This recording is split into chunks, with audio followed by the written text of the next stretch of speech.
this moment of pause has been, it's been interesting. It's been a real growth moment for me. And even the separation from friends and stuff, it's been a real growth moment. One. I'm turning dreams into reality. In the lab with the formula and chemistry. The memories spark and motivate. And it's one all, one shot. Now the future is yours. Let's go. This is actually a new inaugural Zoomcast. So, Tiff, you're the first guest on Shay Goes to School. And I actually wanted to start this because doing Make It Your Business, I was learning so much, not just from entrepreneurs and business owners, but I was learning more about different crafts and fields and genres that I knew nothing about. So that's why I wanted to do this one. And my guest today, I've had the pleasure of knowing, I'm not going to age us too much, but yes, 24 years. So we've known each other since we were 4. She is not just a friend. She's truly a big sister, not just in name only, but in Delta. She was my dean of pledges. So if anyone knows me, definitely Tiffany Goode. Thank you for joining me. Thank you for having me, Shay Shay. I call her Shay Shay, but Shay. Yes, no, you're more than welcome to. No, I'm so excited because I have known how accomplished Tiffany has been for a long time. And I've also known about her as a musician, which is the capacity in which she's joining us today. But oh my gosh, and doing the research for this, I was like, Tiffany, you better go ahead. Like we have so much to talk about. So much to talk about. You have an appearance on a series, so we're going to talk all about that so everybody will be able to tune in. Absolutely, yeah. But I want to start with, because you actually hail from Virginia, so you are also from the DMV like myself. So I do want to start with you kind of telling the audience a little about yourself, where you hail from, and basically your journey that led you to here. Okay, all right. And if you need more than what I'm going to say, tell me. So, I'm from Richmond, Virginia, born and raised, South Side. I grew up, I guess, probably middle-class home, lower middle-class homes, mother and father, both active in the home, and a brother. And I actually have 2 brothers and 3 other sisters, which a lot of people don't know, because they know my brother, who they always see. My dad was married twice, so we're the second batch of kids, but then we have the older batch of kids, but we all grew up together. Most of us shared a home at some point together. So you want me to go through how I started kind of playing and all of that kind of stuff? Or? Yeah, let's start with, because you're here, you are a trumpet player. Mm-hmm. And we'll get a little bit further into female trumpet players, because you really don't think about it until I actually started doing the research of how male dominated the brass section is. And I guess, I badly played violin in middle school. So like, even I was interested in the strings. Right. And because it is something that they veer women off to, you may hear the wind section is very female dominated with flute, but you never really like beyond when they start you with the, the instruments when you start as a kid and everybody takes home their little recorder, and then you just kind of escalate from there. But I want to start with, how did you get interested in trumpet? Because if you think about it, at that time, you didn't even really hear about female brass players. Right. So it's an interesting story. You probably like the story, actually. So I was in the 2nd grade going to the 3rd grade. It was the summer. And my dad used to go down the street to this local liquor house, right? So that's kind of where the guys went, whatever, right? And instead of going to the bar, the club, which he did too, but the liquor house was the place that you went after work, had a drink, play some cards, saw your friends, all that good stuff. But there also at the liquor house existed people who came to barter, right? And so, nothing for him to come home with some steaks or whatever, right? So this particular night, he comes home, and I guess there was a guy, also, if you're down on your luck, you may come and sell something like a pawn shop. So it's a guy who I guess was selling a trumpet. Mm. So he comes in with his, my dad comes in with the trumpet, and he says, hey guys, and my dad had this voice, I won't do it, but he was like, have this trumpet, who wants to play it? And I was like, I do, Daddy. John gets everything. I want to play the trumpet. I'm sure I didn't sound like that, but I like the acting out though. all dramatic. It was so dramatic for me, right? And my brother, who didn't want to play trumpet anyway, was like, cool. He was like, cool, you can have it, right? So he gives me the trumpet. So it wasn't necessarily a choice. This way he comes home with. Now this trumpet was an old trumpet. It was like nickel silver. It was super heavy. The guy who had it must have had it for a long time. I don't know if he found it and just decided he was going to sell this sucker today. But like the slides, the tune were frozen, so you couldn't move them. He had a cornet mouthpiece, which is not a trumpet mouthpiece, plugged into this trumpet. I was too excited though. So the first day of school, my mom, who's also just a little foxy thing, the principal loved her. So you're not supposed to play trumpet to the 4th grade, but I was going into the 3rd grade. So she asked, I don't know, batted her eyes, and he was like, okay, Miss Good. So I go, first day of school, this trumpet. I know my Mr. Jackson, who was my first band teacher, I know he had to look at me like, my mom takes that trumpet, puts it in a brown paper bag, folds that sucker up at the top, hands it to me. I walk 2 blocks to school. I'm a little thing too, so this thing is heavy. Had my little bag, my little trumpet. I walk up in there. He looked at that horn one time and was like, okay, so we're going to give you this horn here for school. I still have that trumpet. It's in the back of the back, but I still have that trumpet. So that's how I got there. So it wasn't really a choice. It's what my dad came home with.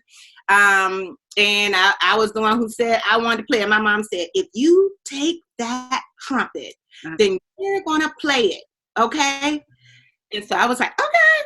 Yeah, she tested me on that later on too. And she was like, oh, no, I told you. So that was how it began. And like you said, it wasn't many at that time. Yeah. No girl trumpet players. All of my teachers, I had one female brass player, trumpet player in middle school, but most of them were male, which was beautiful too. Yeah. And yeah, because they'd be like, you want to play the flute? You want to play the clarinet? That's what girls play. Okay. So yeah, that's it. That's how I started. Why do you think that is though? Why do you think that they tend to skew women more toward wind and string instruments? I really think it's because they're small. I think they think of women as this little dainty thing, and so that all we can do is, this is not heavy, I really think it's because it's small. Although I've seen some bad male, bad meaning good, male flute players, my God. Yeah. And some beautifully brilliant women who play trumpet and tuba and trombone and like everything. I mean, Esperanza Spalding and this bass. Come on. I love Esperanza. So, I mean, all of that good stuff. Mm-hmm. I think that's why, though. I wanted to ask you what it was like, too, because it's funny. Terrell and I talk about this all the time because he said how he felt like from the area I came up in, it was arts was celebrated and people were encouraged to really be arts driven. And that was more something with my parents. I mean, at first, when I did say I wanted to major in communications at Hampton, they were like, I don't know. Like, how are you going to make a living? And my father was really trying to push something else. I mean, he was a history major at Hampton, so I was like, stop it. But it was like, so, but then it was kind of, and my mother went to Morgan, but they both were kind of like, try this, like do something that is more science or math based. And I hated science and math. I was like, no, thank you. But I think he was saying that growing up in Queens, they were just like draw an apple. It was not something, the arts were not something that were really pushed in school. And do you feel like having that environment where it was embraced to actually play instruments, that helped too? Or did you ever feel like there was opposition early on that made you more determined to say, I'm going to do this? Oh, I don't. So that's a great question. I feel like it was a good balance of both. So I feel like there was definitely an environment for me to do art stuff. And I guess I was always, so from a young child, my mom would be like, get out there, Tiffany, and show them what you do. You know, so I've always been that child. And I've always been in plays and stuff like that. And I think that was something that I enjoyed. And my mom was like, okay, yeah, let's put her in those. But then there was always, you know, my mom was a social worker. My dad was a postal worker. So very, you know, blue collar. And so it was always a thing about, a real job. And it was always a thing about me growing up lower middle class. And, we just kind of tinged on, I didn't think I was necessarily poor, but I grew up in a rough side of town, like a pretty rough side of town. So much so my mom ended up busting me out of there in middle school, but pretty rough side of town. And I think I had an inward desire coming through that to say I wanted more for myself. And I, at the time, which when we get through into my, I guess, story and going into my corporate life, I went that way for a while because, and even my major in college, I chose my major for security purposes for a lot of things. It was music, but it was music with a twist. So everything, I always was thinking fallback plan and all of that, which, going back now, I wish I hadn't. I wish I had someone say, just go for what the thing is that you want to do. And if it don't work, then think about that next plan, but don't think about that now. I wish I had that. So I think I had a good mixture of it. I mean, once I got into music, I did really well. Like when I got into that elementary school band at third grade, I went to All City, like my third grade year, and I think those accolades. So I'm a Sagittarius. So I like recognition. Recognition drives me. I tell my employers this. I used to tell them like, no, let me tell you. Yeah, no, I am not the bashful one that says, don't tell me I did good. Tell me I did good. But as I started getting those things, I became more and more and more into music. And I loved it. I was, in reading your questions beforehand, I was like, one of the things you asked me about was kind of like, how did you get into music? And I was still thinking, like, how did I get into music? Like, other than just playing trumpet. But I was in my house was musical. Like, there was no one in my family that played anything. I mean, they played a record player, you know what I mean? But no one in my family was musical. But, like, every morning we woke up, my mom would play loud as she could in the house, Sylvester, You Are My Friend, right? Oh, wow. Love that song. I love the song. And the live version. So it's popping. Like, I love it now. Oh, yeah. That time in the morning when I was a kid, I was like, what is she doing? Right? I mean, right. You are my friend. And I was like, yes. Oh, my gosh. I love that song.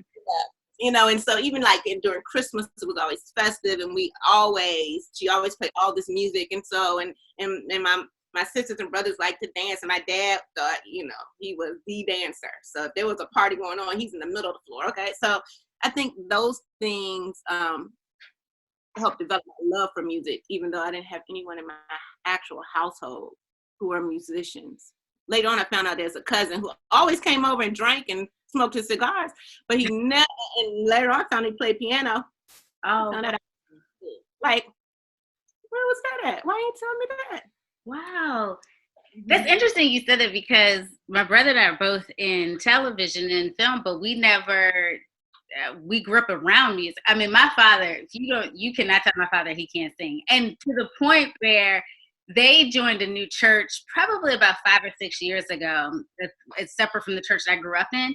And they used to hear him singing in the pews. And so when my parents, because I grew up United Methodist and now they're Baptist. So when they were baptized in the church, the people were like, you need to put that brother on the choir because I hear him in the pews. And I'm like, oh. And so he's like, yeah. So he's in the choir. And I laugh because he just hated the fact that neither one of us kind of skewed towards a musical background or playing more instruments or being more involved in band, and I don't know why. I really don't know. I think they took me to plays and to movies so early when I was like 3 or 4 that I think seeing the bright lights and trying to figure out how all that worked was something that I fell in love with right away. And that was kind of why I skewed that way. But it was such a musical house. I mean, to the point where my father can't even get ready for church in the morning without WHUR on, and the gospel in the morning. I'm like, oh my God, like we can't even just get dressed and quiet. Like it's everything. It's just music all the time. So it is interesting that you said that. Like, what do you remember the earliest time in your life when you fell in love with music, where you could say, oh, this is something you can remember? Because there's certain tracks where you hear and you can just place yourself right where you first. I think I definitely.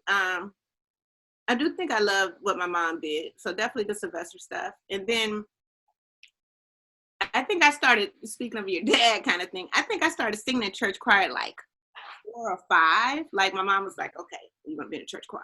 Like, why isn't my brother doing these things? But right. He's older than me. But and I loved it. I loved marching in. Right. I loved it. So I was in a church choir from like 4 or 5. I mean, through, high school, like would come back and, our college people done came back, come up and sing. And we singing. I loved it. So I think that started probably building the seed too at a young age, in retrospect. And with the musicians that were around who were, mentors and, mentored me through high school, and seeing that. And I think it was the feeling that music just gave, which was just a really happy, freeing feeling. I don't even know if it's a real word, but it just makes you feel good. Right. So I mean, church, wherever it was when I did it, it made me feel good. So I think that's one of the things and I thought I was good at it, specifically with trumpet. No, I thought I was great at it. When I was a kid, you couldn't tell me Nathan. I was about it. So yeah, I mean, it was something I gravitated to for that reason too. I think I was like, oh, I'm pretty good at this, and people gave me accolades, and we already know from my previous. I like. So. I love that, because I think that you're right. You can't really describe what music does to you, but that is. It's funny. It's kind of one of the few lines from like the bad Pitch Perfect movie that I love the most, where he said, it is the best part when you hear that swell at the end of the film. When you hear, when it's an Avengers film because of that distinct track that they did for the arrangement they did for that, which announces the Avengers, what Star Wars is, what, basically some of the largest franchises, Jaws, all you had to hear. And it's interesting how so much of that is intertwined together in the arts. It's what made Hamilton, right? I mean, I don't think if it wasn't for the music, it would be the same production. So, I went back and got a professional certification from Berkeley, and I'm pointing to my certificate like you can see it. But in composing music for music for film and television. And because I love that, let me tell you, I love music in film and television. Like, of course, if you didn't have it, you just have a sound and film. And who wants that? I mean, it'd be crazy, right? I mean, even if you just had the dialogue. But what makes a movie or a TV show great, in my opinion, is you have to have the music to build a suspense if it's a horror. You gotta have the little funny little music for the little lighthearted pieces. It all plays into the emotional part of what you're taking in. You're taking the stuff, with your eyes, but you're also taking the stuff with your ears, and it all builds to it. And I think it's magical. Like Mo Better Blues. Oh, one of my favorite movies ever. I saw it in high school band. Yes. I think we're going to talk about that when we talk about the album, but it's either track 3 or 4 that reminds me so much of a Mo Better Blues track. I mean, I feel that both of those, 3 and 4, remind me of Terrence Blanchard so much. Like, I feel like you just channel him. And he's, of course, I don't think you would even think Spike Lee. You know what I mean? Unless you think of him. So I do want to talk more about that as we get into the album. But I want to get into, you were in the band in elementary school. So let's go through middle school and high school, because, of course, you kind of started to move towards that because you were in the college band as well. So talk to me, were schools very integrated where you grew up in terms of dealing? That's what I wanted to know what your band experience was like from elementary to high school. I was inner city Richmond, Virginia. Inner city Richmond, Virginia is not diverse. It is Black, straight out. Probably like inner city DC. You know what I mean? But it is that. So I was in the South Side. My mom decided it's a little scary over here. My brother had already tested into this like honors gifted program that sent you to the North Side, and so she was like, "You're gonna do what he did," and I was like, "I want to stay here, with my friends." And so I ended up getting into the program, going to the North Side and starting school there and playing.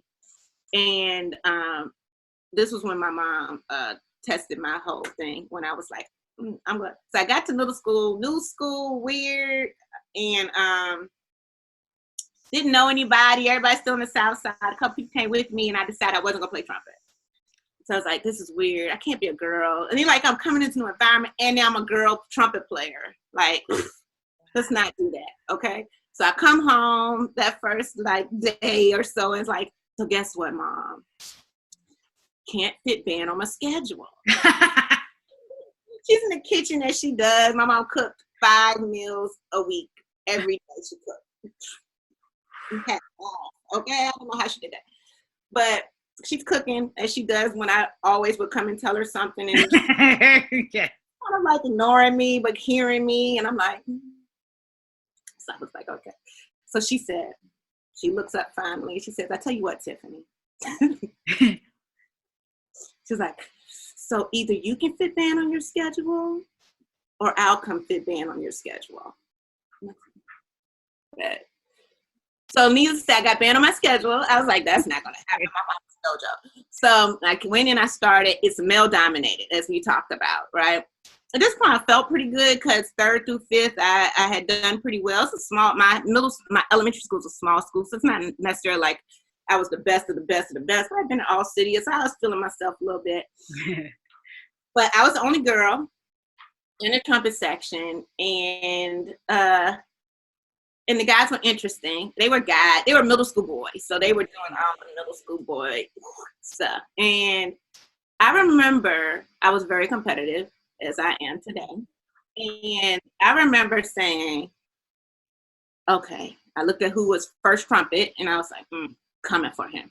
And I did, but I knew I'm going to take his position. Like, and I was, you start steady working up. And come my 7th grade year, the band director for high school, Mr. Jasper, who is pivotal in my life, pivotal, like probably a second father to me. Wow. Band director comes in, and he had a tendency to come in and kind of, peep the middle school scene. Now he's a local jazz phenomenon in Richmond. Like he's passed since, but like at that point, he's like the guy. And, but I don't know. I mean, so he comes in, he's looking, I guess he looks at kids. And so he's like, hey, I want you to come and kind of start playing up with the high school kids. So I was like, cool. So I started going and started playing with the high school, which is next door to the middle school. Right. And that's when I met my first female. That's when I met Nikki. So Nikki, little short, dark skin, cute, beautiful thing. Played her face off, right? And we always played trumpet and we played flugelhorn, which is a variation of a trumpet. It's just kind of bigger. It's a more mellow, luscious sound. And so I came and I saw Nikki, and Nikki was my first time being like, oh, this girl trumpet player. And he took me under his wing. I mean, from that point on, I played with them, played every band, jazz band, marching band, concert band. We had a fusion band. We gigged. Started gigging at 13. I started making money at 13. Doing all kinds of stuff. Like we, out in the town. Like I did weddings. I played in pit orchestras. Like just all kinds of stuff. You'd be like, all right, so I've got this thing. I don't know how much he made off of it. He could have made more. He could have given me I don't know what he did, but. To go in and play for 10 minutes, trumpet voluntary at a wedding and get $50. I was like, nice, especially for my age.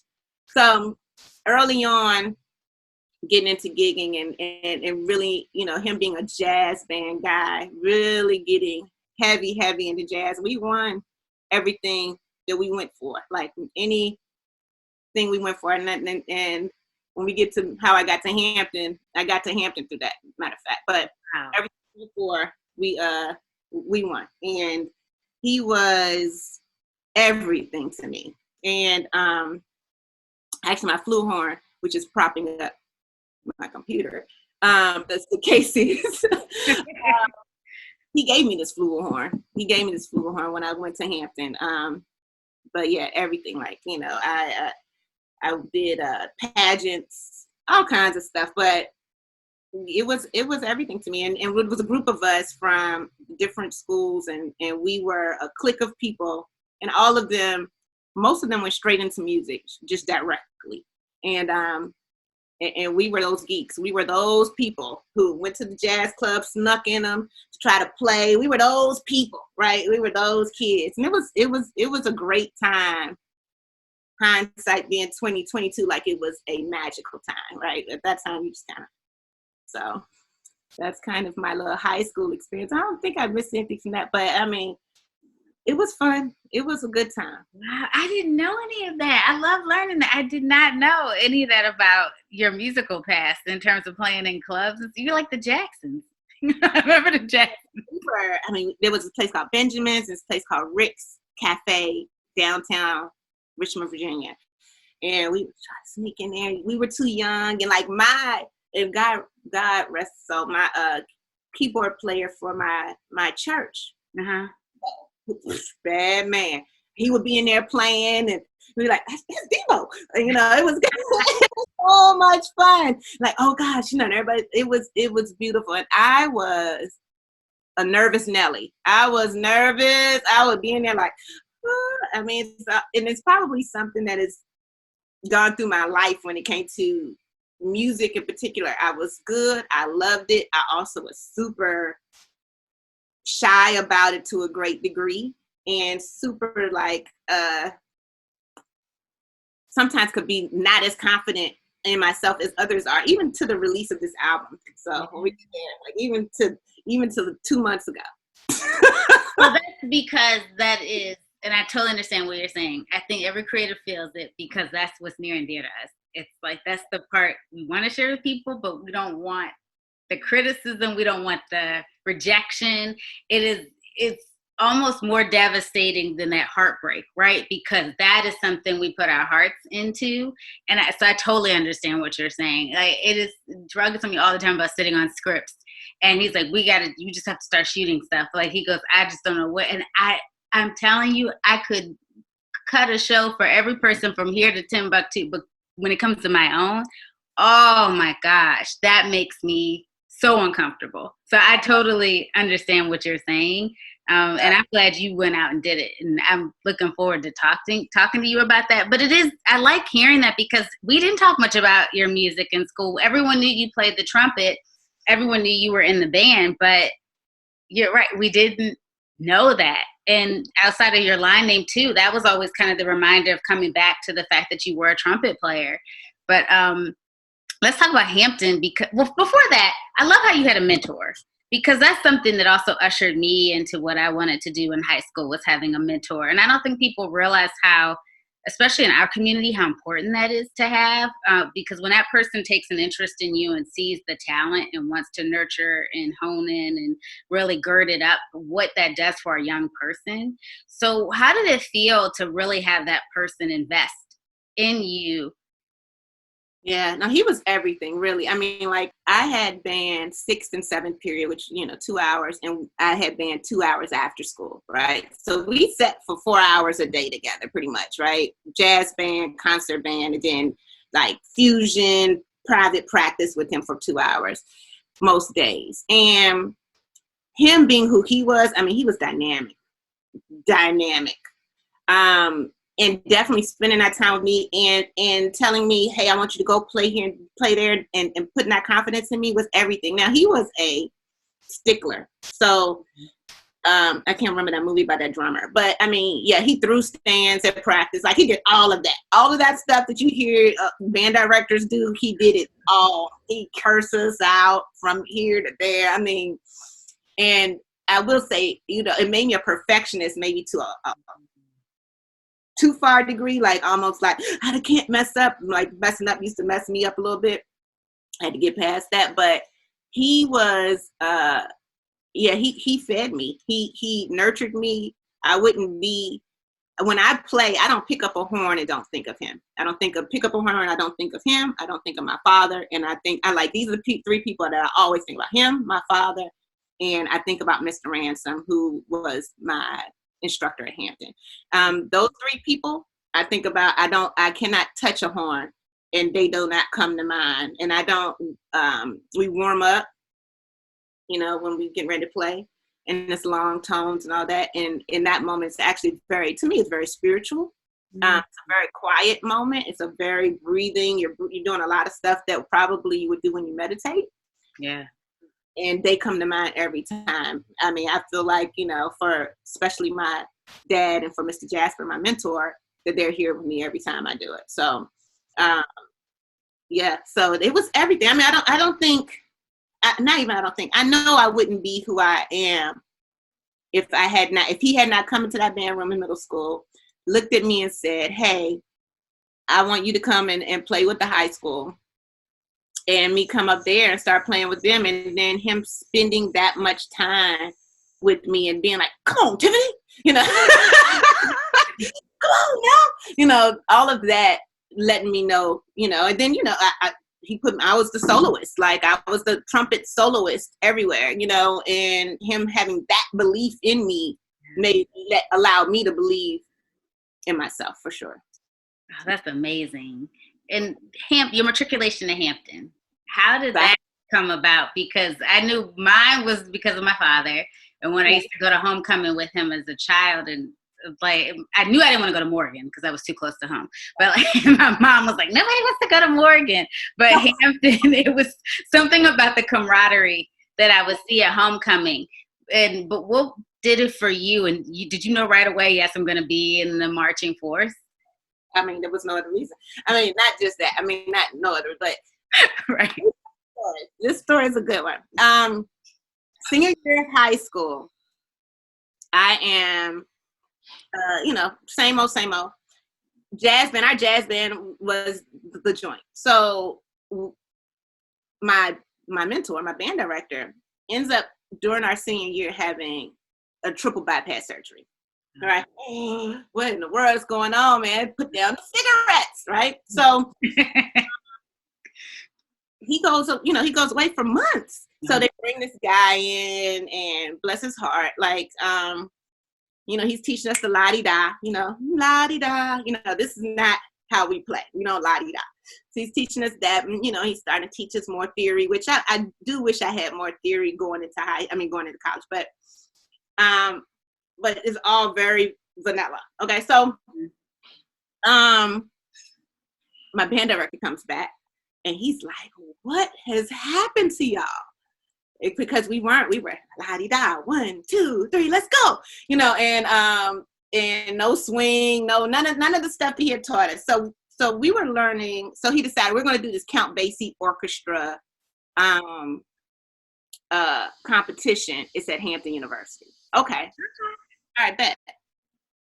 So he's like, now we are trying to get back to where we were. So he's trying to deprogram. He's trying to deprogram us. And I wasn't so bad. Some other people have really gotten programmed into this thing. So when I tell you we couldn't get it right to save our lives, and we're playing Shiny Stockings and all these beautiful Count Basie songs that have, Count Basie has a very light touch. Da, da, da, Satin Dog. You have to have a certain thing. It's a little behind the beat. It's a little thing. So he's trying to teach us, get the feel right or whatever. So, he decides, okay, all right, it's about it. We at where we at. It's time to go do this thing. And we had, news coverage, everything. Y'all going up to, okay. So we go, and it's us. It's another band, Huguenot High School in Richmond as well. Dope musicians. Most of them are musicians now too. We're all going. So we get there, and as part of it, of course, they give you a tour of the school. Right? I hadn't been, and I got accepted to I think 11 schools. Like I had applied everywhere, had full rides to places. Wow. Hampton was not one. Okay. Right. No, I'm with you. So, yeah, but it was all good. And when I saw that campus, first and foremost, they took me around that campus, and I said, "Oh, I'm home." I loved it. So, but then we had to get through the competition. So, because I didn't have money to go to Hampton, my mama and daddy didn't have money for me to go to Hampton. So let's do this competition. So we go in this competition, and when I tell you that God smiled down on us that day, I'm telling you that the sky must have opened, the sun directly shined on our band, because we sat there, and I was the trumpet soloist. We had a saxophone soloist as well, and we did our thing flawless. When I say flawless, I mean when it was done, I tingled. You know what I mean? Like you was like you knew. My goodness. And so we won. I won best soloist, and I won a partial scholarship to come to Hampton University. Like it wasn't part of it. They came up to me, Mr. Help me, Mr. Smart. Yeah. Oh my gosh, Mr. Smart. Mr. Smart at the time saw me, and he came and was like, "Hey, do you want to audition? You know, we'll just take that as your audition, really. But you know, and so you have a scholarship to come to Hampton." I was like, "Yeah, absolutely." So that's how I ended up at Hampton. Was through that moment, which was all very surreal, because we went from a band that probably shouldn't have went to, you know, winning, to me winning solo. So I got a chance to play with the Count Basie Orchestra the next day. Count Basie played at Hampton in Ogden Hall, and as the best soloist, as winning the best soloist trophy, I got to play with Count Basie Orchestra, and that was dope. That was really, really a beautiful experience. So that's how I got to Hampton. That's how it began. Oh my gosh. And that's amazing. That's a really great story too. The force, I mean, I can still remember them outside practicing in the cold at night, and particularly when we came off of line too, because that time you had all these de facto people pledging people like for just random stuff. I don't know what was going on. I was like, they just pledging in a dorm. I was like, okay, I don't know what's going on. And we just happened to be outside when some dorm was pledging these line of girls, and they wanted me, Erica and Mimi to like observe. And we thought it was a sketch. We were like, what is going on? But we heard the force on the field. And I mean, it was no season happening. And I just remember thinking, oh my gosh, they worked so hard, because it was late. I remember it was really late at night.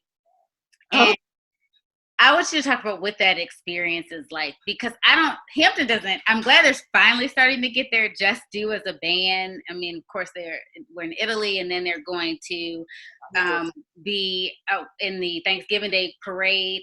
Don't like the fact that Howard was in there before, but you know, whatever. They get a lot more props than I think they should. But you know, and then when I went to ESPN, everybody talked about the Marching 100, and I was like, yeah, okay, whatever. It was when you went to Hampton, you supported the force no matter what. Absolutely. No, and you couldn't tell us that we weren't the best band in the land. We were programmed. I mean, from day one. But that was one of my most beautiful experiences. It was a humbling experience. Oh my God.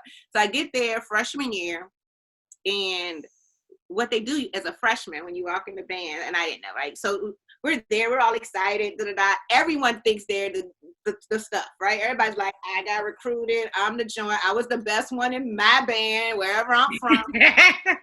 I'm like, come see about me. And I already had a thing about myself, because I was the joint in Richmond, like, these folks can't do nothing with me, man. And then I walk in, and you know, these people are playing. I'm going, okay, he sounds pretty good. We'll see. But and they put you in block band, which is the formation outside that the bands fall in before they march, right? So they was like, all right, y'all, from the beginning, you walking in like block band outside in 1 minute, right? what does that mean? It was like, the section leader's just like, it was my big brother, Skip, and my big brother, Everett. I remember Skip, yeah. Oh my gosh. I just need to grab your stuff, meet us outside. Okay. And they start at that moment doing stuff that everybody else who's old school knows, but we don't know. So it's a point to let you know, one, first off, you don't know everything. It's a very humbling from day one, first moment experience. So it was beautiful though. I mean, I met people, definitely my brothers and sisters for a lifetime, forever. Like, we talk now, and worked constantly. Absolutely. I was part of, I call it, I sold my soul to the band. Like once you're on scholarships, I was on band scholarship and I had a music scholarship. So wow.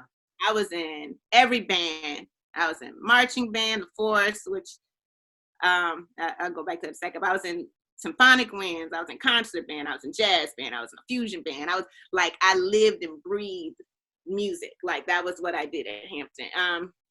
But through the band itself, I became section leader, female section leader. Now Tanya was my big sister in the trumpet section when I came in. Real cool. Like most trumpet players, females are real low key cool. They just be like, what up? You know what I mean? You're like, hey, like, I feel like I was like that little dog that's running, and she was like the one that's like, boom. And I'm like, hey. So I was like, oh my God. And so she was really good at she's a Zeta.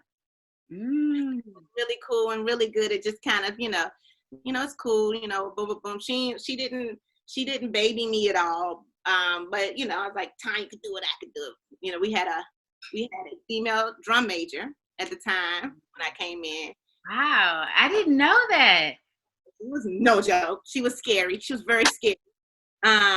And 3 male drum majors and 1 female. And I was more scared of the female than any of the dudes. Like, she would just sit there and hover over you and wait for you to mess up and be like, "Crop, give me 10. Like, oh my God.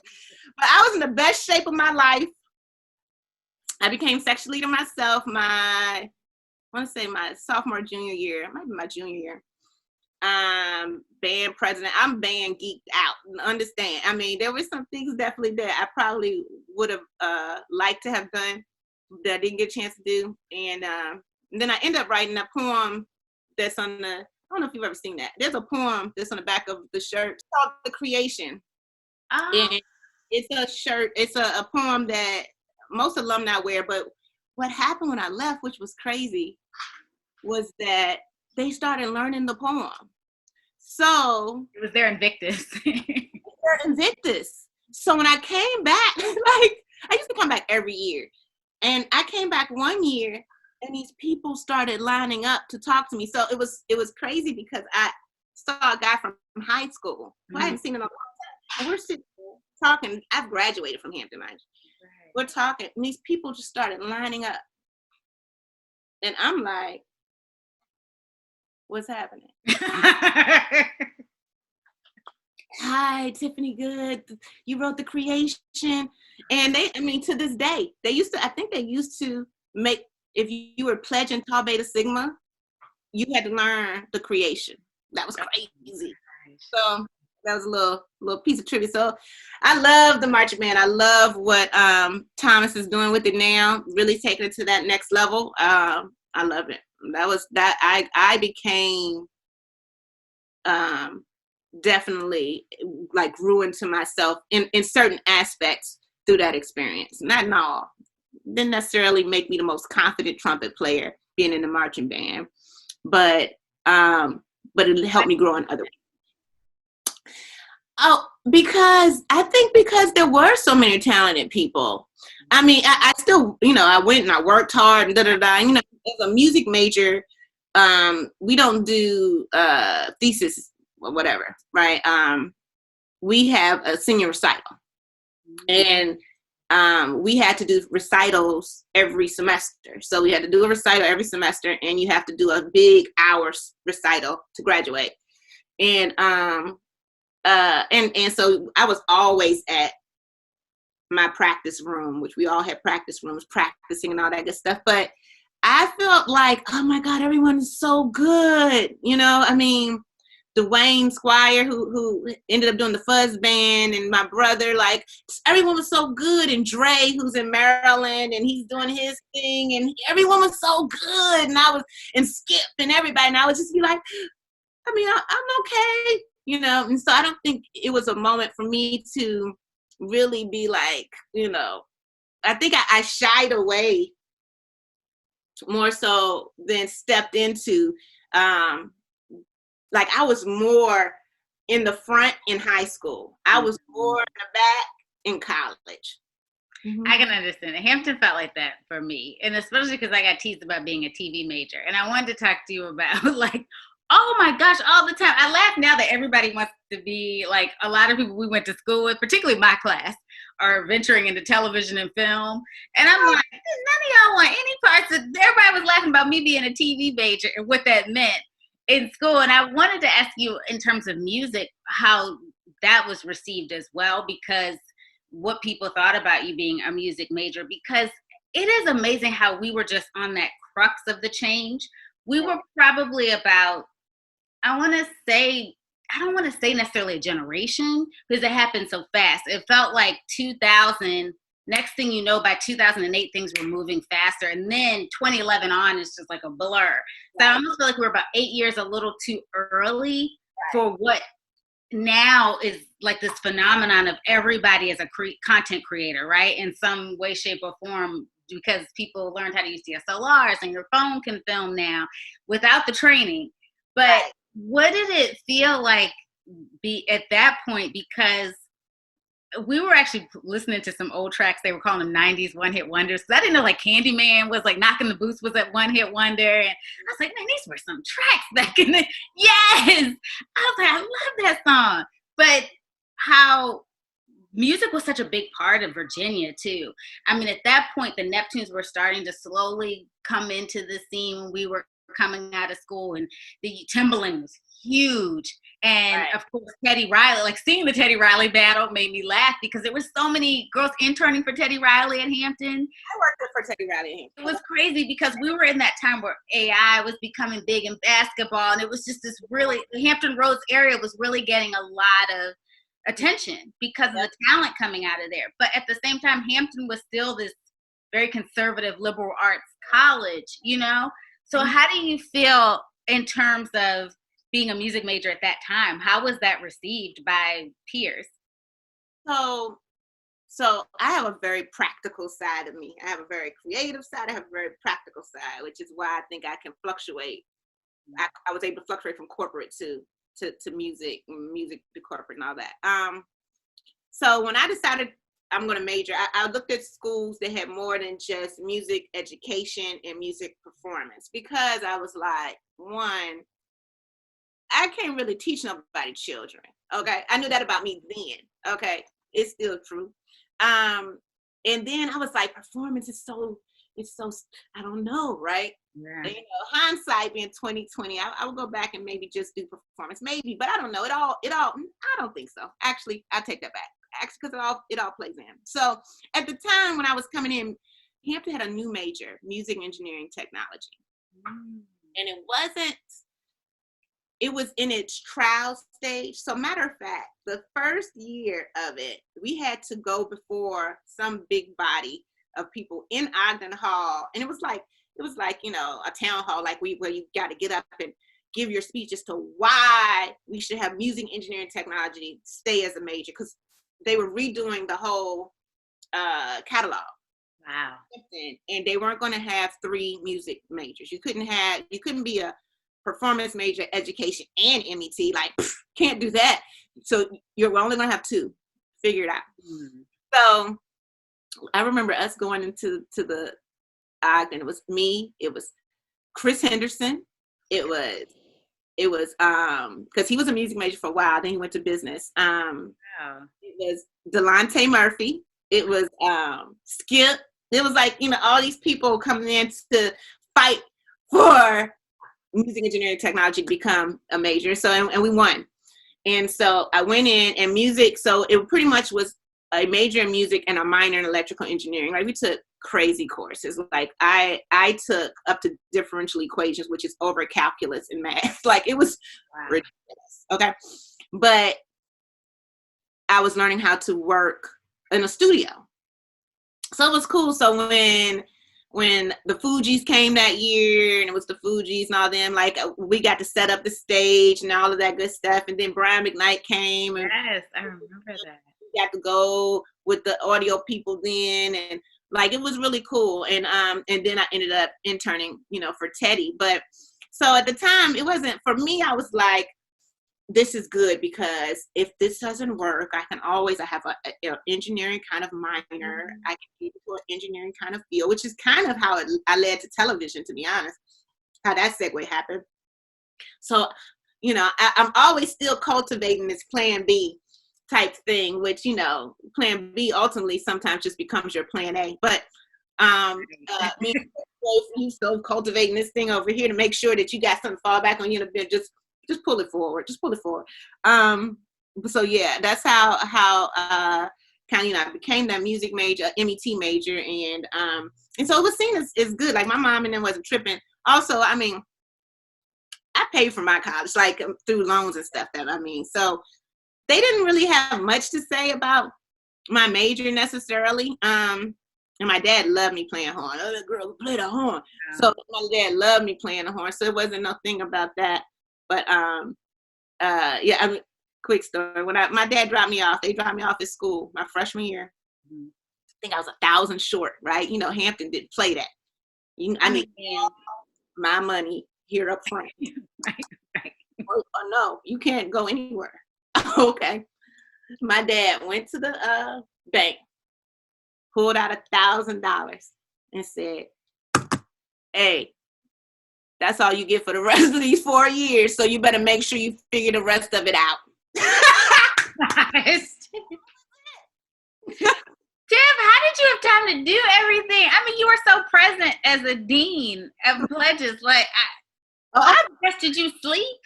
I failed a class y'all year. Oh my God, I had never failed a class in my lifetime. I failed a class in 97. I was like, And that's when actually after 97, because I'm still there. I should not have been there.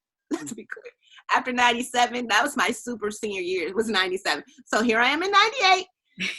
Still at Hampton. So I had to, it was a big thing. I had to quit marching band. And it was a big thing. Like me and Mr. Smythe had a conversation. He was mad at me for a minute. Like I was like, hey, so I said, Mr. Smart, I have to graduate. Listen. I cannot be 25 years old, still in the marching band. Like we've seen it. I wasn't that old yet, but we've seen it. It's not cute. It's not. No. Yeah, we've seen it. Yeah. It's not a cute look. So it was a thing. Like I had to leave and the marching band that year, and he was upset. That was it. That's how I became a music major, and so it was received well. I mean, I think. Yeah, I mean, everyone was pretty cool with it. It seemed legitimate enough for them to be like, okay. All you had to do was say, I'm music engineering. Oh, she's engineering. Right, because that's what people hear. No, you're right. It is, because it definitely, mass comm is always so confusing, because especially if you talk about your emphasis in broadcast this, and they're like, wait a minute, what? That just sounds. And it was funny because I was so nervous about thesis. Nick Lou was actually the person that spoke to us about what we had to do for thesis for our class. And I was like, oh gosh, this doesn't sound so bad. We won't talk about how long it took me to do my thesis. But at the same time, that it is interesting, because I look at the arts now as it's grown and how well received it is, more so as something that people want to be a part of because of how it makes people feel, and what people don't realize. And that's why I think it translated across the corporate lines of what you did, is how you think outside the box as a person that's an artist. And I do want to talk about that moving into post Hampton, because it's funny.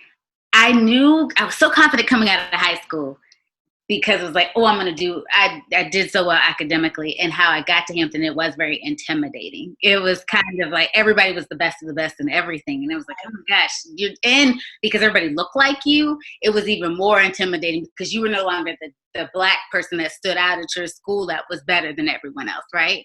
And so that was really sobering. And also one of those things that I guess, I mean, there was a lot of other factors now that I look into it, because of a series I'm writing deals with mental health. And I didn't realize how much I struggled with that while I was pledging and then post-pledging, and how that all factors into your learning too, and you not being able to cope, you know. But I spoke to a woman the other day that actually does video game production. She and her husband actually is behind pretty much every Grand Theft Auto and all. And so they actually broke off and started their own company that's a studio here in New York, and they formulate immersive storytelling and interactive storytelling. And the one thing she said that really stood out was, everything we do as creatives is a coping mechanism, right? We build on our learning experiences and put it into our work. Yeah. And when she said that, I was like, that is so true. And I feel like it's more true for music than it is for anything, because you can feel it in music. Yeah. I mean, you can try to push it in writing, but it's something about music where you can feel it. It's like, you know, it's so many different things. I remember watching The Photograph recently, and Superwoman came on. It's like, oh God, like it was that Karen White song. It was something where you just felt it in your soul of what she was singing. And it just, when that Babyface Teddy Riley battle went on, it was like, gosh, Babyface had created a lot of hits. I forgot Tevin Campbell. I forgot all those hits and the same with Teddy Riley. And what I want to talk to you about before we're coming out of Hampton is, by working with Teddy Riley, the thing that really bothers me is he's such a talent and wasn't able to transition into this, you know, this era. And I just can't figure out why, you know what I mean? And I wanted to know, like, working under him, what did you learn? And why do you think a lot of 90s producers aren't really able to transition into this new era? Because I still feel that there's places for good music. Yeah, it's a good question. So working for Teddy was interesting. It was a lot of fun. I learned a lot. It was very interesting. I'm even trying to figure out how did that even happen? We were one of the first group of Hampton people to go work at Future Studios in Virginia Beach. And I remember being there, going and getting buzzed in and everything, and me really feel like, okay, this is right, and walking in. And he had a beautiful studio. A lot of different people came through at the time. If you remember, when I started working for him, it was a party ain't a party till it's red all through. Then leave it to the club. Right? So Queen Pen was huge. Like Queen Pen just dropped. So they were pushing Queen Pen and all that. One of the iterations of Blackstreet, I think it was maybe the third iteration of Blackstreet, was about to do something and all this good stuff. So Chauncey was still there, but I don't think the other guys, it was two new guys and all of that. Teddy was known for, like, he was the technology guru, meaning that he always had the latest, greatest equipment, period. He had a SSL, which is a solid state logic board, which at that time, of course, was state of, not at that time. It is the board, right? Like, it's like the mothership. Right. But he also had, so even at Hampton, I remember we had this Sony 01, which was this new board, little mobile, you could take it places, blah, blah. So he had those. So he always outfitted his tour bus as a studio. So he could do full studio production on his tour bus. So he had 3 of those. But so the 01s were new. So he had already discarded the 01s and had the other thing, whatever, I can't remember what it was at that time. So it was always kind of, you know, cutting edge, learning new stuff and all that good stuff. I also, you know, just got to see more of how the music industry, like what happens in it, you know. I met Angela Winbush and excuse me, Mr. Big, what's his name? Oh, Ron Isley. Oh my gosh. He was there, like, because at that point he was working. And Teddy was, I used to tell her, like, man, you're a genius. At this point, I mean, of course, he'd already done the Michael Jackson album. Teddy doesn't have to work a day in his life off of Michael Jackson alone. He will eat for the rest of his life. He never has to work again. And it had its challenges because it was just an interesting environment. I'll just leave that there. It was a good experience. Got to work under an engineer named Junior, and Junior from Jamaica. It was good. So, and I know later on, several more people went and worked underneath him for a while. And I don't remember when he left or whatever, but at that time it was Neptunes was just coming. Timberland and Missy was, getting really, really hot. Yeah. I feel like why folks can't transition. Like, I feel like a Timberland, like Missy, like you look at Missy right now, Missy is transitioning, right? She's killing it, right? Yeah. And I feel like that's the case, like for Timberland, and I mean, for Neptunes. Why Teddy isn't doing it as much, I'm not exactly sure. Mm-hmm. I don't know if he doesn't want to, like New Jack Swing was his thing. Right. What he's doing is he's more on he works with, I use a software for when I record called Studio.1. So he's an ambassador for Studio.1. So he does a lot of stuff like that. And he just may be like, I'm good. Kind of like Quincy Jones, you know what I mean? Like, Quincy got to a place, he was like, I'm good. I'm cute. You know what I mean? I'll be cute. You know what I mean? So I don't know. Maybe that's just where he is. Like, even, I mean, when you look at Babyface, he's not really doing anything. I think maybe they're like, I'm good. Like, I did my thing. Like, and maybe what people are doing these days, don't get them. Like, it doesn't make them want to create. Like, it's not something they want to deal with or whatever. But I tell you, I wish they would. Because R&B is like obsolete in terms of, and I'm like, why is that not a genre anymore? I mean, the fact that there's so many different versions of rap, from trap to mumble to, I'm like, we don't need no more versions. Like, it's like we were fine with the one version we had where people were lyricists, and it's like, I'm so confused. So I love what people are doing. I love being creative, like even in jazz, right? Like, mm-hmm. I don't consider myself a hardcore jazz player, and that's what I think my album shows, is that, I have a jazz background, but like, I like it all. Yes. But like, even when I listen to jazz, there's a part of jazz that's just called free jazz, right? Mm-hmm. Which when you listen to it, you're like, it is everywhere, right? Yes. And you're like, okay, like, but I get it. Like, it's whatever resonates with them. I think what I love about it, so, and even when it came into me getting comfortable with releasing what I put forward, was that there is someone who your thing is going to resonate with. Mm-hmm. Right? So when there's a little Yachty and he puts it out, like, cool, like, he ended up probably resonating even more than he even thought he was going to, right? But there's somebody, you have a group of people who are going to be like, that is hot. Yes. What you're putting it out for. You're putting it out for them. You know what I mean? I mean, for you and for them. But so I enjoy it all. But I do miss, quote unquote, that R&B, real, just, but, kids don't slow dance no more. They don't do none of that. So, like, they're probably thinking, what do we have our music for? Me and my son have this debate, him being a DJ. Like, I'm always like, our music was better. Right. Our music was better. It was doper. We were more, blah, blah, blah. Excuse me. Y'all music is too, it's too vulgar. It's too this. Why does everybody got to be talking about this and that? Blah, blah.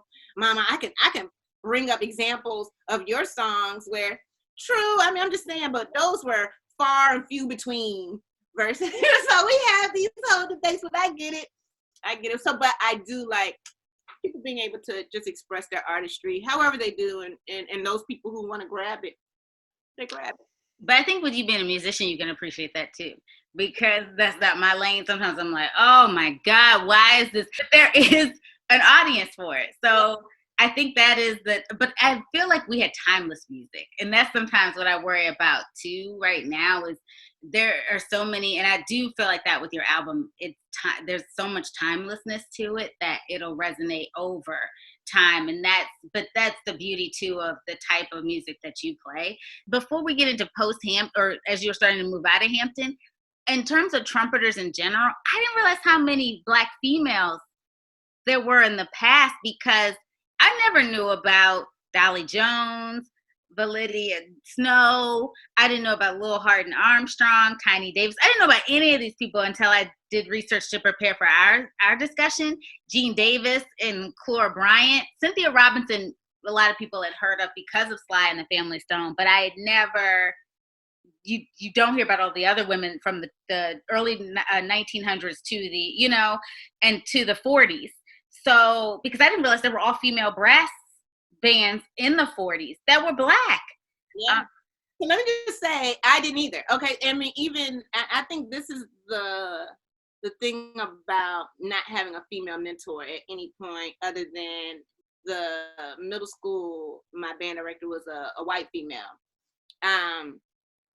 Is that no one really brought that into it. So, you always studied the men, of course, your Miles, your Wintons, your one of my favorites, of course, is Terrence Blanchard, but Freddie Hubbard is one of my all-time favorites. Chuck Mangione, like all of these, dynamic trumpet players, men, and men are, they're feeding you this, like, oh, go play this, go listen to that. But no one was ever like, go listen to her, go listen to her. So it wasn't until probably in the last 5-10 years, honestly, that I was like, all these women. I had no idea. I knew knew of Cynthia Robinson, but hadn't really delved into her, really delved into her for the role. Like, let me really find out who was Cynthia Robinson. How did this whole thing come to be? How did she end up in Sly and the Family Stone? All that good stuff. But it was not, I think it being male dominated, it was not a real conversation piece. Like, it's something that honestly, I hope that if given a chance to talk more, that we could talk, that I could bring more forward, is that there were dynamic women pushing, and sitting right next to our male lead trumpet players, like who were just as good, who were singing and performing as good as some of the other fellas who the fellas gave homage to, like, oh, she's great, the Valida Snows, it was singing, could sing What a Wonderful World as good as Pops could. So it's an interesting thing that it's not talked about that much. Like, you really do have to research to find it, or you stumble across it. Like, but it's not talked about much at all about the women predecessors who are really doing their thing substantially, who paved the way. Even now to this day, let me just say, there are women trumpet players who, you saw Beyonce through Homecoming, right? And there were about maybe 3 or 4 women trumpet players out there who are out right now playing, 2 in LA, 3 in LA. Maybe they're all 3 of them in LA that are huge, like, and I wasn't able to, like, I know them because of that. I know them because of kind of Beyonce. I know them because of other musicians I've worked with, some who were in the Beyonce special, and things like that, and them bringing them to the forefront, who really were, who are doing their thing. Are like exquisite musicians. Wow.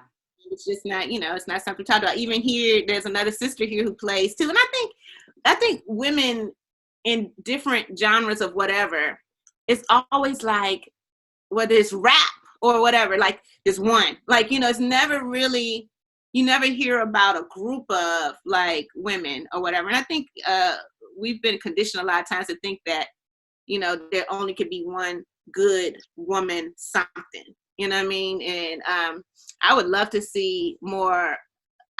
My dream, I started on Facebook and I put out things, I put out manifestations and hope they come, right?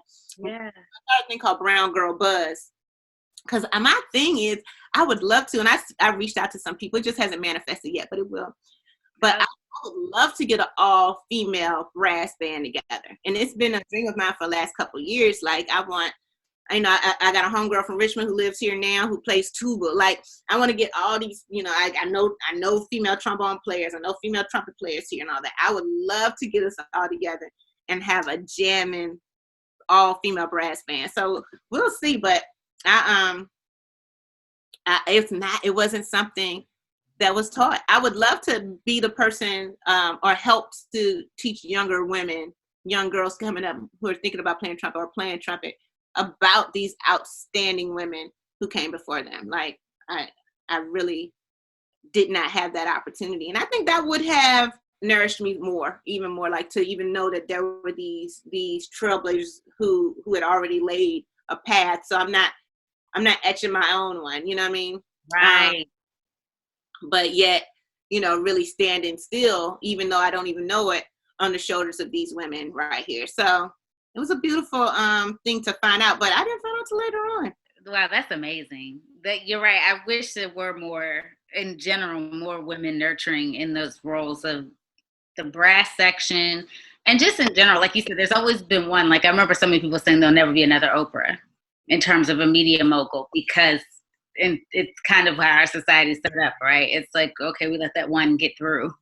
Right. Like, we can't allow another one to do right. So. And it's kind of, the thing is, no, let's lift up the next person to carry on, that torch, because the door she did open should open for several people, to be able to, and there's room for everybody. Like you said, there's always an audience for a particular sound, for a particular story, for any type of performance, any type of performance art or any visual art.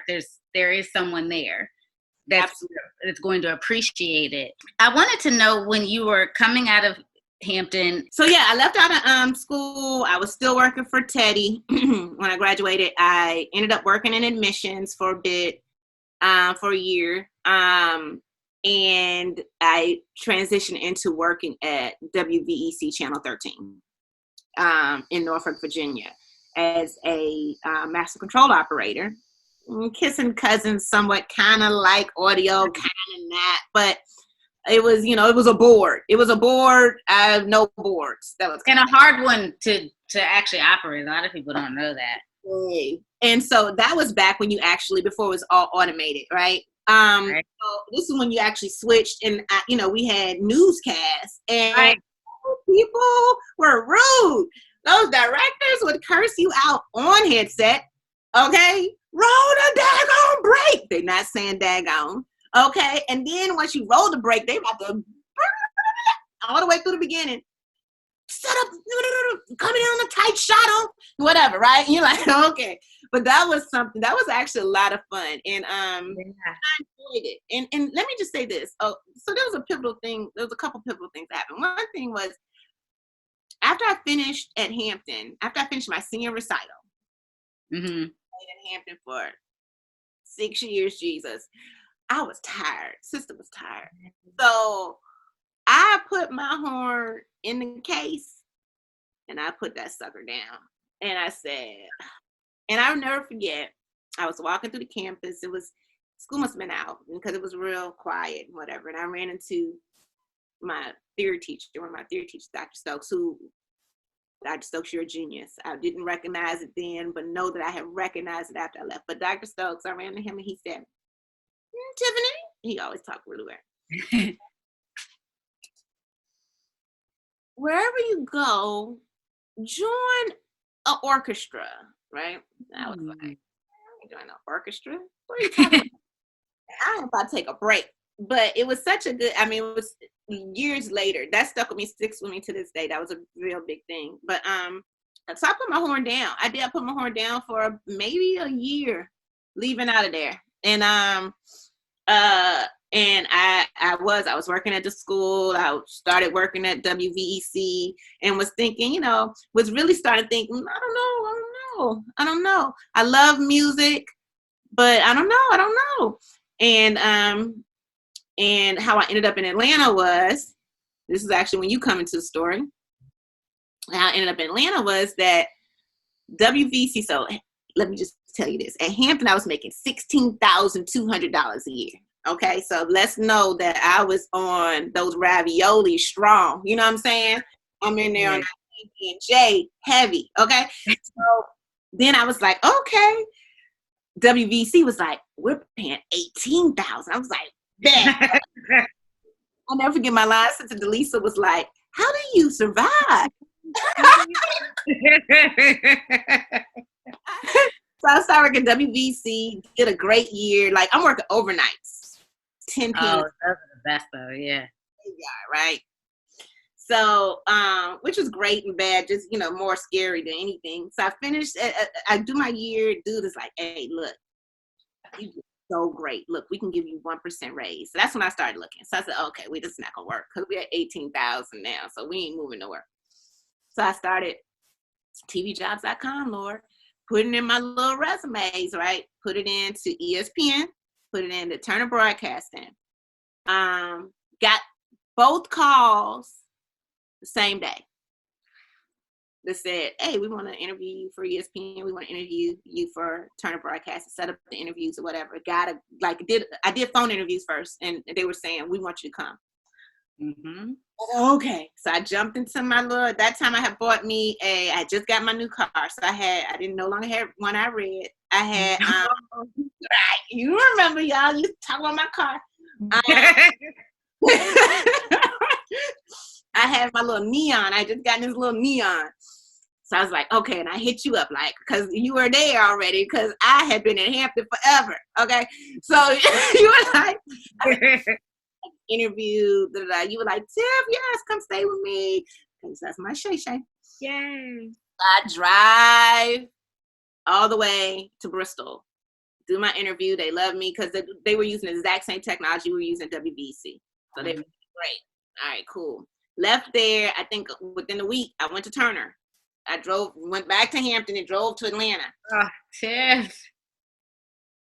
They were great too. They were automated, doing some new stuff though. Like they were a little bit more ahead than ESPN. Yeah, they were. And I was like, okay, right? Both of them offered me, right? Bristol, Atlanta. It was a no-brainer. Less money in Bristol, higher, spending in Bristol though. Mm-hmm. Cost of living was lower. My brother was in Atlanta. A whole lot of Hampton was in Atlanta. Oh yeah. So I was like, all right, I'm going to Atlanta. So I came here and started being a mass control operator at Turner Broadcasting, which turned to a 15-year career. And what did you feel like in terms of, I know you put your horn down for a year, but how much of you said, when am I going to try to start to merge the two together? So I got to Atlanta May of 2000, started May 8th, 2000 at Turner Broadcasting. I lost my father in November of 2000. It was a pivotal moment, right? And so my brother, who has always been one of my biggest supporters, and he's definitely my best friend, but always been like, go play. So I played some when I got here. And at this time, he's a poet, and we didn't know it. It's like we get here, and he's like, hey, so I'm, and this is before, Deaf Poetry had happened, any of that. So there's a whole nother story around us, because we started Good Stuff Entertainment in 2000. There's a whole nother story about us and our poetry endeavors that took us pretty far in that realm. But so we started throwing poetry shows, and we had an open mic night at this place called The Fives. But we had all these things going on, and some really dope, talented poets who went to Deaf Poetry and Verses and Flow and all those beautiful things. And so I got involved into that and really doing that. I was around music. I was still doing music at the house. So this is where I say it's good that I did engineering, because I was able to still build me a little studio. Nice.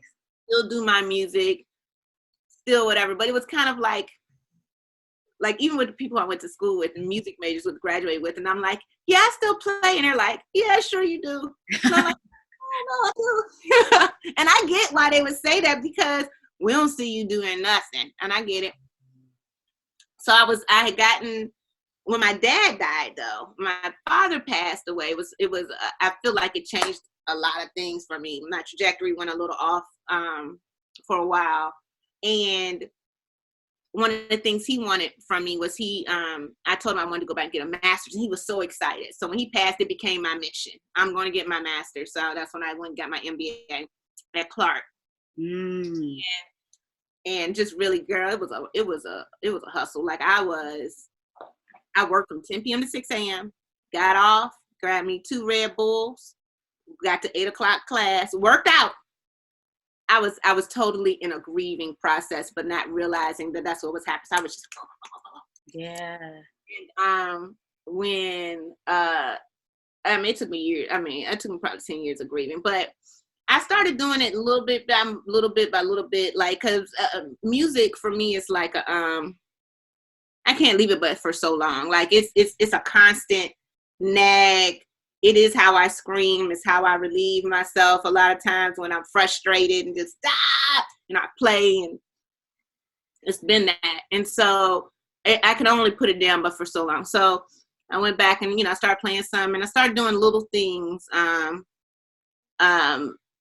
creating little stuff for people. And we were around, my house has always probably had people in it. So we were around poets were in the house, musicians were in the house. We had a makeshift studio upstairs at one point. They were recording upstairs. And so we was always constantly doing stuff.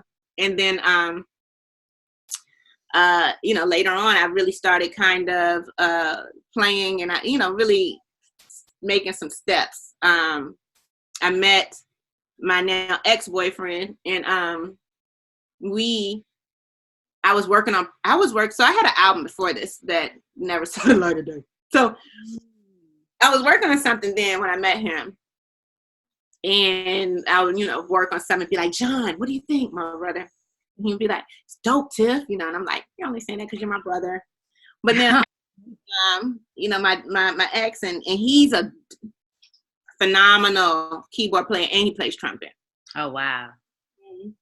And so we started collaborating, and then all of our music came kind of mushed up. And so when we didn't make it, the music didn't make it. So that was the end of that album. But I will give him credit that he was a huge part of probably me getting really back into it, like really doing it on a more consistent basis and going to places and da-da-da. I had gone and played at several places before him, featured at some places and stuff, but I was a little gone, I feel like, at that point. That point I was so into my grieving process that I was focused at that point on making my daddy proud and being a success in the way of a traditional way. So I'm killing it on corporate. I'm killing it, okay? I am in those rooms that ain't but one of me in, you know what I mean? And I am presenting and blah, blah, blah, and what the data shows is this, and if we, this is, and I'm that person. I'm doing strategy. I'm talking to CEOs. I'm in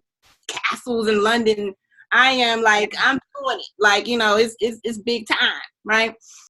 And it served a purpose, and it taught me a lot. And then in 2014, I got laid off. So, and what a blessing. Oh my God. And if anything I could tell people is that don't fight where the energy is pushing you. Like if you're getting laid off, like, so I was getting laid off 14 some years at that point, right? And I'm like, right, I got this check, I've accumulated things. Right. You're like, okay, you got to keep this, right? I have a kid at this point. I have a little boy at this point. So I'm like, I got to keep this job, right? Yeah. So I'm hustling and bustling, going around CNN Center, meeting with people, see somethings, executive D's, and, and I'm in the rooms with these people, so they know me. And I heard very clearly a voice say, hey, stop this. What are you doing? You know what I mean? You're about to get laid off. You've been here 14 years, so you're going to get a dope severance. Right. And maybe you get a time to just stop and think about, is this what you want? Do you want to, because it was stressful. It was pressure. I cried some mornings before I walked in that building. I mean, literally. Like, I played my praise music on the way there, Lord. I know exactly what you I know exactly what you mean. Oh my gosh. Lord, let me get through. Yeah. Like, you know what I mean? It was something. And I did well. Like, I was considered successful. Right. And one day it just said stop. So I canceled all the rest of my coffees that I had set up. And I said, I'm going to go ahead and go. And it is why I'm here doing this thing right here today. So when that happened, I took the severance and I sat down. I have a whole thing. I have a stone over here. It says beast. You can't see it, can you? Beast. Oh, wow. Be still. Right. And so it was a moment where I just felt God say to me, and be still. Just be still. Be still. And, whatever, I choose Christianity as my faith, but I believe kind of in them all. Right. I think there's to be in them all. And so whatever you choose to go with it. But universe, God, whatever, told me, hey, chill out. Right. I'm giving you a moment. They're gonna pay you for a year. Chill out. Okay. All right, cool. And that's when I really started just really digging back into it. Me and my boyfriend, we didn't make it, which is good, amen. And, and I really started getting into my own thing. But before that, I guess before we didn't make it, what got me back into really, really doing it was I ended up playing with a friend of mine, a sister of mine now, backing her up for a show she was doing. And afterwards, this goes into another question that you're going to ask, so I'll just stop it after I say this. But afterwards, I was talking to her, and I was like, man, that felt so good. Like, man, we should do that more often. And she was like, what I really want to do is start an all-female reggae band. Wow. I said, let's do it. And so we did. And I attribute, I don't know if you said this is the band. Yes, Solar Rising. Right? Yep. So I attribute Soul Rising a lot with even getting me to this place, because it really got me back on the horse, so to speak, with really just constantly playing, constantly doing stuff, and I had been reaching out for different ways to get back to where I wanted to get to. So I started playing in a lot of different local ensembles too, just to get back into the rigor of it all and get into that community of playing and stuff like that. I do know what you mean. Like when I walked away from doing nonfiction consistently 3 years ago, about, I guess you could say, and started to move into digital. And I was terrified because the check was comfortable, everything, you'd acquired the things. And it was kind of like, do I really want to do this? And I'm still on the path of really trying to map out what that exactly looks like. Terrell was a godsend because I met him 6 years prior to those 3 years. And I really had time to think about it, because I was like, oh my gosh, you get so used to, I said at the time, I was like, it was a disposable income. He's like, it's not disposable. You weren't investing in yourself, so it's not disposable income. And so he goes, that's not what it was. It just felt like extra money for your retail therapy. But I think you're right. When you really take the time to really think about what it is you want to do, it does all start to make a lot more sense. And as you can say, walking away, I was terrified about walking away because, but at that point, I was so tired of the stories I was telling. I mean, if I looked at another housewife, I was like, I cannot do this. Nothing was sacred anymore. It was like everything was about who could make it be famous fast. I do know what you mean about walking away from that corporate, because no matter what, if a network's involved, that money looks so different. It looks so independent. It's scary. It's very scary. I mean, it's really a faith walk honestly, in saying, okay, God, like you're gonna make these opportunities or these things come, and he does. And and he does. Like, it is definitely a faith walk. And let me go back 1 second and just say, there were some people in corporate who helped me get here. And I was doing my little music, right? And I would record my little self, and I'd be like, this is what I did this weekend, listen to this. And I would play it for some people, and my girls would be like, girl, that's good. I'd be like, and I would always be like, saying that because you my girl. But because that's my little back mind, right? And I remember I went to several people actually, and several people who reposted for me even would say, I remember when she came to my office, like these were big wig Black women who I'm going to for mentoring, and some of them for also, you know, if you got a spot open, I'm trying to move, type of conversations. And I walked in one day to a lady named Doretta Cole, who was a big wig corporate woman, and she said, and I had given her my resume and all that good stuff. And she had it to side. She said, so tell me about this music. Wow. And I was like, wasn't expecting that. I was ready for my spiel, my elevator pitch. I was ready for everything else. And I was like, well, and I went to that, and she said, so what we need is a goal. Like, when will you have your project done by? Now, I didn't get it done by the time we had set, which was maybe a year later, right? I was still in corporate.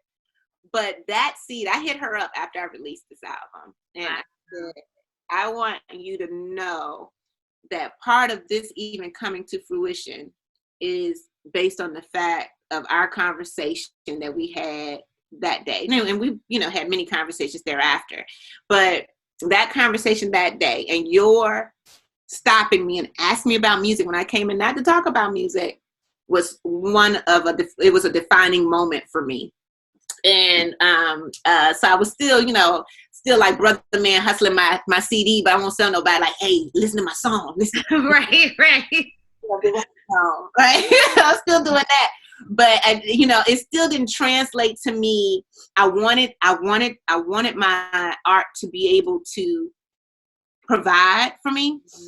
I didn't think it was possible. I really, in my mind, I was like, that ain't gonna happen. You're gonna be homeless, girl.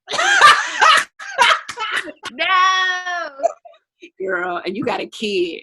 No, it's definitely, yeah, exactly. You had a mouth to feed. So it was a whole nother, you know, when you have to worry about how you're gonna eat, that's a whole nother story. But when it's someone else, yeah. And he's like, because I am miserable in corporate America. When I tell you I had 8 hours of energy that I spent 8 to 10 or whatever there and had nothing for my child when I got home, he was like, okay, yes, you should go. Like, when I told him I was looking to go back, because I went back for a short stint as a consultant for 2 years at Bristol. Yes, saw that. And the money was crazy. I mean, it was great. But I did more music than anything. But he was like, are you gonna be the way you were? He is so smart, Tiffany. He's so intelligent. Wow, that's amazing. What a blessing too. I could talk to you forever. We'll probably have to break this up into 2 sections, because I like 2 parts. Shay, what you doing? Because I could talk forever when it comes. When I read your questions, I was like, he's looking like I'm about to grab my drink for this empty. I'd be like, do you want to get one? Do you want to go grab some? Yeah, okay, go ahead. No, I want you to go. I just want to get my green juice. Give me 1 sec.